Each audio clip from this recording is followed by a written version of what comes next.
Imagine waking up one morning and something feels wrong. You open your eyes slowly, confused, staring at the ceiling. You reach for your phone to check the time, but your hand finds nothing, just an empty wooden table. You sit up, alarmed. The room looks different. Wooden walls, a straw bed, and no light switch anywhere. You have woken up in the year 1820, a world before electricity, and today you must survive it. First problem, it's still dark.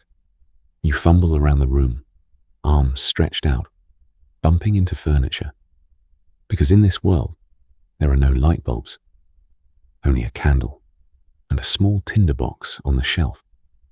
Lighting a candle isn't easy.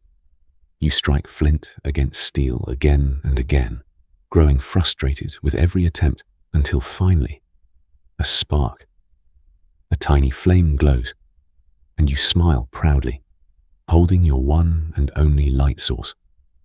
Now you're thirsty, but there's no tap in the kitchen.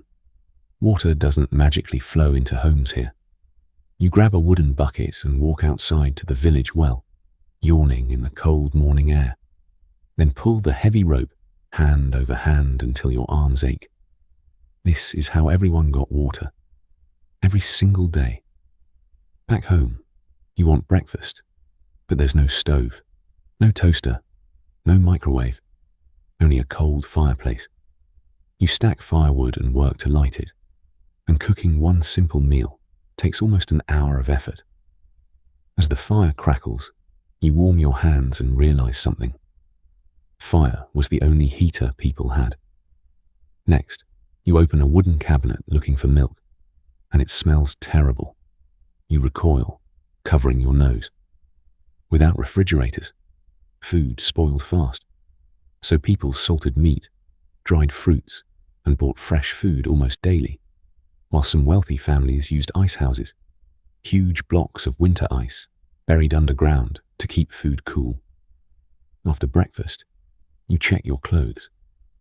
Dirty. And of course, there's no washing machine in this world, so you scrub your shirt against a washboard in a wooden tub, splashing water everywhere, completely exhausted. Laundry took women in this era an entire day, every week. It was called Blue Monday for a reason. Now you need to send a message to a friend in another city. You instinctively reach for a phone. Nothing. Your only option is writing a letter with a quill and ink, carefully dipping and scratching across the paper, then handing it to a rider on horseback. It will take 2 whole weeks to arrive. 2 weeks. Today, that same message travels through wires and satellites in less than 1 second. Think about that. You head to work, and with no cars, no buses, no trains yet in your town, it's just your own 2 feet.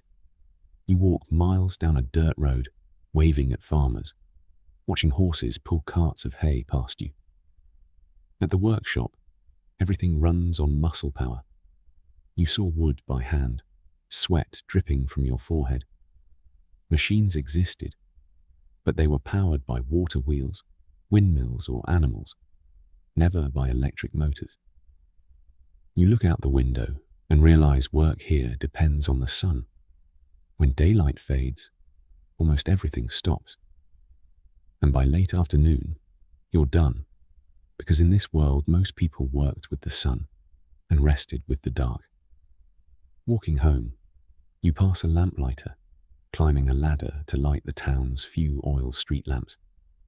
Lamps that burned whale oil, with entire industries existing just to keep cities dimly lit at night. At home, dinner happens by candlelight, and you squint at your food, barely able to see your own plate. An average family could afford only a few candles. Light was precious, almost a luxury item. You try reading a book by the flickering flame, leaning closer and closer until your eyes hurt, because there's no TV, no internet, no music on demand. Evening entertainment meant books, board games, or conversation. By 8 o'clock, The whole town is silent and pitch black, and you lie down, wide awake, thinking. Interestingly, people back then often slept in two shifts, waking at midnight for an hour before sleeping again. As you drift off, you dream about how this world eventually changed, and who changed it. In the 1830s, Michael Faraday discovered how to generate electricity using magnets and motion, and a revolution began.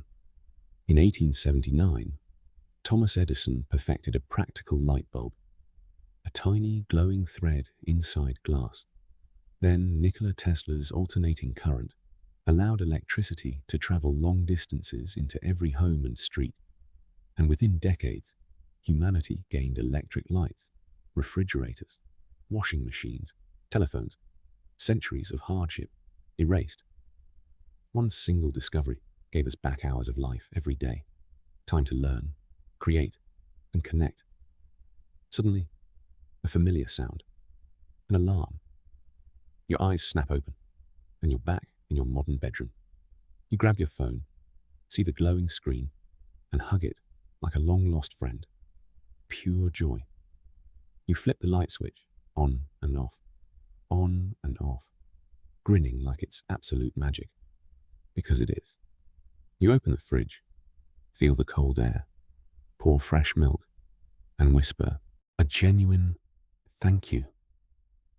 Everything around you, this video, your screen, your charged phone, exists because of that one discovery.